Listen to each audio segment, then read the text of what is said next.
नमस्कार। आइए बात करते हैं कनिष्ठ उंगली के बारे में। कनिष्ठ उंगली ज्ञान की उंगली, अच्छी बुद्धि के लिए जानी जाने वाली उंगली के हिसाब से अगर कहूँ तो ठीक ठाक बुद्धि है। सूर्य के पहले पर्व तक नहीं पहुँची है।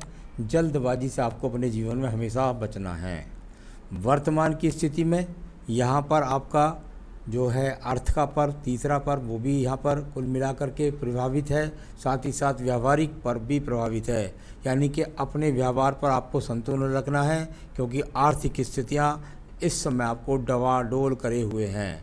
तो ये यहाँ पर याददाश्त भी अच्छी है, बुद्धि भी अच्छी है, भाषा शैली भी अच्छी है, लेकिन वर्तमान की स्थिति में जो ये कट गए इनके फल मैंने आपको बताया। अब बात करता हूँ मैं सूर्य के पर्व की।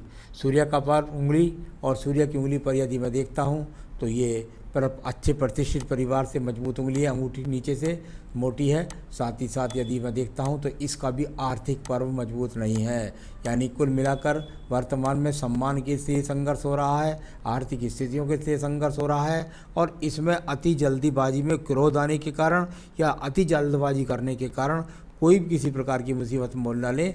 आपको ध्यान करके चलना है। तो ये आपके जीवन के अंदर यहाँ दिखलाने वाली उंगलियों पर ये रेखाओं का फल है। अब बात करता हूँ धन के पर्व की। देखिए, धन का पर्व यहाँ भी आर्थिक पर्व पर नीचे की तरफ इतने सारी चिन्ह हो जाएं तो ये अपने आप में संघर्ष दिखलाती हैं आर्थिक चिंताओं के लिए। सेकंड पर्व जो व्यावहारिक पर्व होता है वो भी पीड़ित, और फर्स्ट पर्व है वो भी पीड़ित, यानी तीनों पर्व पर यहाँ पीड़ित रेखाएं हैं। यानी कुल मिलाकर के आपको मानसिक स्थिति को मजबूत रखना होगा यहाँ किसी भी प्रकार से। साथ ही साथ आपको धन के लेन देन में बहुत सतर्कता बरतनी पड़ेगी। काफ़ी संघर्ष वर्तमान में बना हुआ है यहाँ दिखलाने वाली ये रेखा। ये मैं वर्तमान इसलिए बोलता हूँ कि ये रेखाएं अचानक आने वाली रेखा होती हैं जो ख़त्म हो जाती हैं। तो ये सब इस समय वर्तमान की स्थिति में दिखाई दे रहा है, जैसा कि आप बोल भी रहे हैं और वैसा दिखाई भी पड़ रहा है। आइए बात करता हूँ या इसके बाद में आपकी चौथी उंगली के बारे में। इसका भी नीचे सबसे नीचे का आर्थिक पर्व चारों ही पर्वों पर जाकर के सबसे ज़्यादा जद्दोजहद है। जब बृहस्पति पर्व इस प्रकार की होती है तो व्यक्ति के पास खर्च हो जाता है ज़्यादा और आमदनी हो जाती है कम। इस कारण से व्यक्ति कर्ज का सामना कर जाता है। तो यहाँ ये है, साथ ही साथ ना संतान के लिए समय दे पाता है और ना ही पत्नी को समय देना पाता है, और पत्नी के साथ भी ऐसी स्थितियों में वैचारिक मतभेद बन जाते हैं। तो ये वर्तमान की स्थितियाँ बहुत हल्की हैं, ये आजीवन के लिए मैं नहीं बोल रहा हूँ। तो कुल मिलाकर वर्तमान में सारी चीज़ें पीड़ित चल रही हैं, थोड़ा सोच समझ करके चलना है आपको। आइए बात करते हैं यहाँ पर बुध के पर्वत के बारे में। बुध का पर्वत जाना जाता है जहाँ पर धन के आगमन के लिए और साथ ही साथ संतान सुख के लिए, यानी संतान होगी कि नहीं। हाँ, संतान सुख की रेखाएँ हैं यहाँ पर, और बहुत ट्रैवलिंग भी है, क्योंकि सूर्य पर्वत से काफ़ी रेखा चली गई हैं तो व्यक्ति को दूर दूर की भाग दौड़ करवाती हैं इस तरह की रेखाएं। साथ ही साथ कुल मिलाकर के चाहे जैसी भी स्थिति है, व्यक्ति के पास धन के आगमन तो बने ही रहेंगे, इस बात को बनाने वाली स्थिति यहाँ पर है। सूर्य का पर्व देखिएगा, सूर्य के पर्वत पर एक दूसरे को तलवारबाजी की तरह से काट करके रेखा है, यानी कि आप मान सम्मान की तो बात बिल्कुल भूल ही जाइएगा।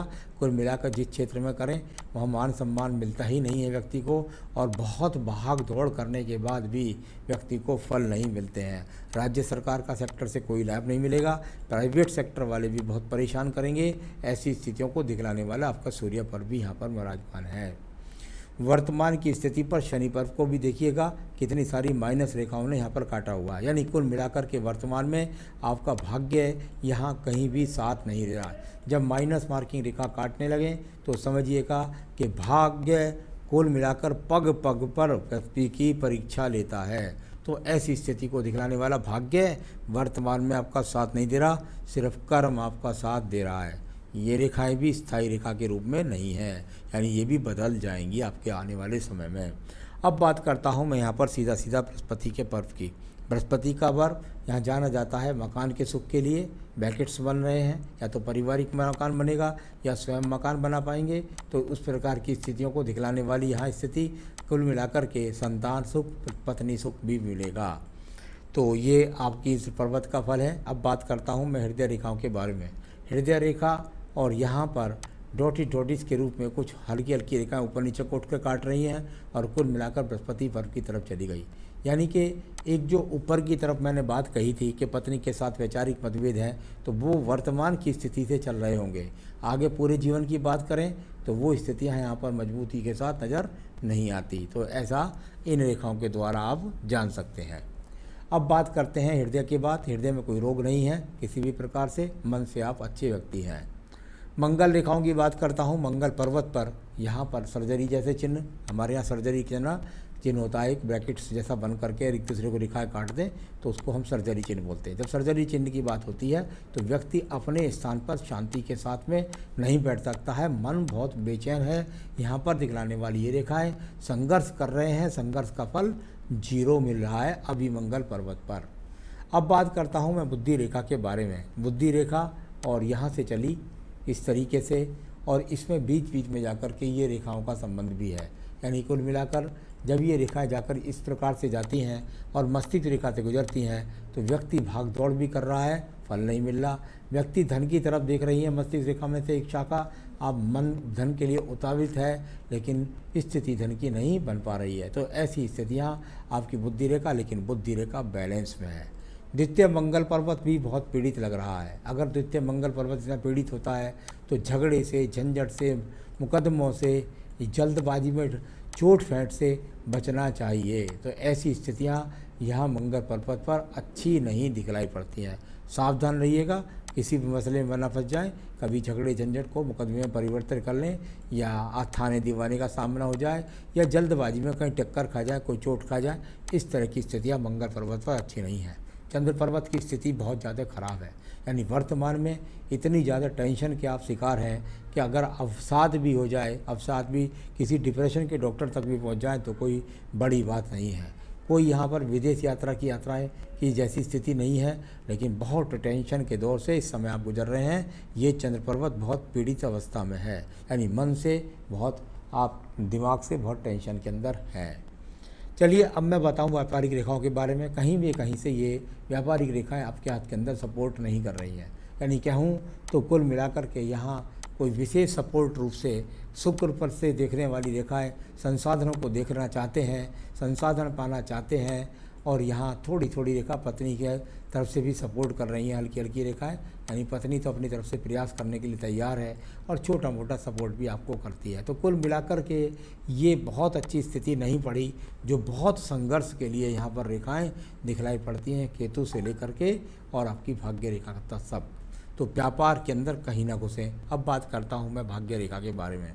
भाग्य रेखा और यहाँ दूर स्थान से जुड़ करके चलने वाली भाग्य रेखा, यानी कुल मिलाकर के जन्म स्थान से दूर जाकर के ही आपको संघर्ष करना होगा, उसके बाद ही आपको सफलता मिलेगी। यहाँ पर बहुत बहुत बारीक सारी रेखाएं यहाँ पर काट रही हैं। 38 वर्ष की बात करता हूँ तो ये 38वें वर्ष पे ये मोटा कट जो है, इसके बाद 38वां वर्ष शुरू हो रहा है। यानी कि आपके जीवन में इस समय बहुत बड़ा उठा पटक चल रही है, ये हाथ ने भी यहाँ पर दिखलाया है। तो चलिए अब मैं बात करूँगा इसके बाद में आपके जो है सीधा शुक्र पर्वत के बारे में। भाग्य रेखा भी बहुत ज़्यादा पीड़ित दिखाई दी, और यहाँ से एक ये मंगल पर्व से निकल करके इस तरह से एक ये रेखा यहाँ शुक्र पर्वत में जा रही है। इस द्वीप का मतलब भी मैं आपको आगे बताने वाला हूँ। तो चलिए ये मैंने आपको सब बताया। अब मैं बताने वाला हूँ आपको यहाँ पर सीधा शुक्र पर्व के बारे में। शुक्र पर्व को देखिएगा, यहाँ भी कुछ छोटे छोटे क्रॉस के चिन्ह भी हैं, सब यहाँ पर भी, यहाँ पर भी, यहाँ पर भी। तो ये जब छोटे छोटे चिन्ह बन जाएं इस तरह से कट कट के रूप में, तो व्यक्ति का संसाधन बहुत इस अच्छे स्तर का नहीं होता। यानी वर्तमान में आपके संसाधनों के अंदर बहुत ज़्यादा कमी आई हुई है, उससे आप पीड़ित हैं। अब बात करता हूँ मैं आपके आयु रेखा के बारे में। आयु रेखा, और यहाँ आयु रेखा जाकर के इस प्रकार से मुड़ करके लगभग 75 वर्ष तक पहुँच चुकी है। तो 75 वर्ष तक आयु है, आयु रेखा की कोई प्रॉब्लम नहीं है।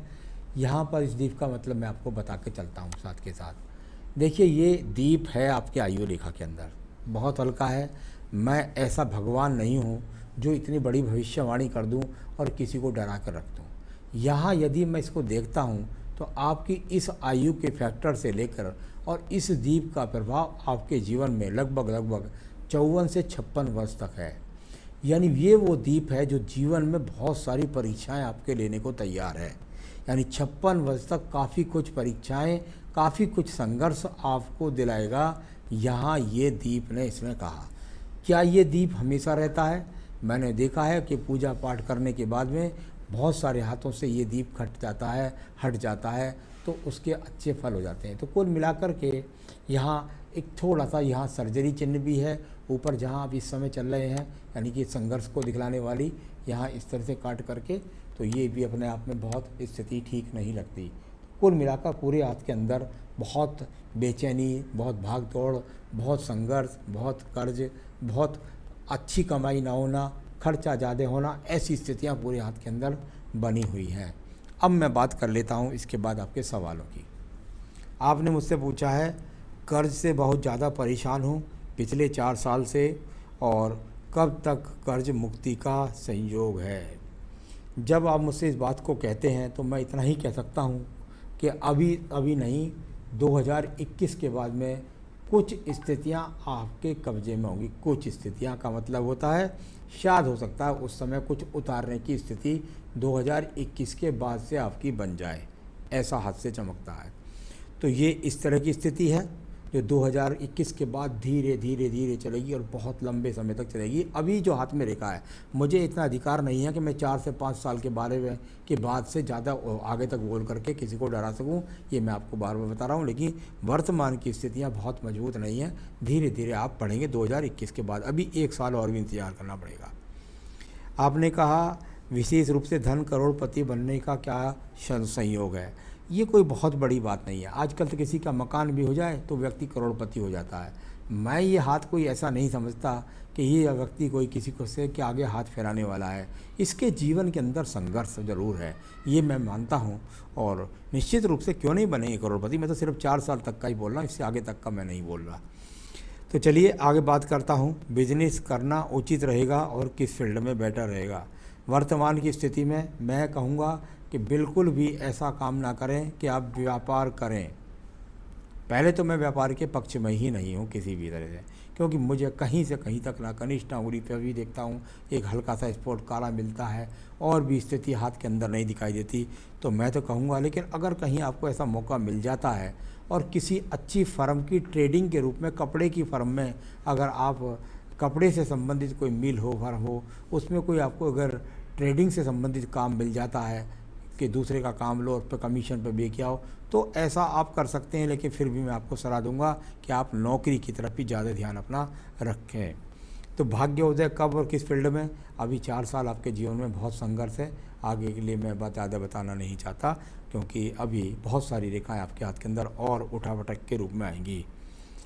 पारिवारिक सुख कैसा रहेगा, पत्नी से सुख सही रहेगा, कोई तलाक पलाक नहीं है, सामान्य रूप से ठीक है। माता पिता की सेवा बिल्कुल निश्चित रूप से आप कर पाएंगे। किस आयु में विशेष उपलब्धियां प्राप्त करूंगा और किस तरह की उपलब्धियां। कोई भी उपलब्धि व्यक्ति प्राप्त करता है तो यहाँ कहीं राजनीति में तो कहीं दिखाई नहीं देती, साथ ही साथ किसी भी प्रकार से कहीं ऐसा दिखलाई नहीं पड़ता कि बहुत ज़्यादा आप अभी नौकरी के क्षेत्र में उपलब्धि प्राप्त कर रहे हैं, ना ही अभी कहीं दिखलाई पड़ता है कि आप कहीं व्यापार में बहुत बड़ी उपलब्धियाँ प्राप्त कर रहे हैं। कुल मिलाकर वर्तमान में सिर्फ संघर्ष ही संघर्ष दिखाई देता है अगले 4 वर्ष तक।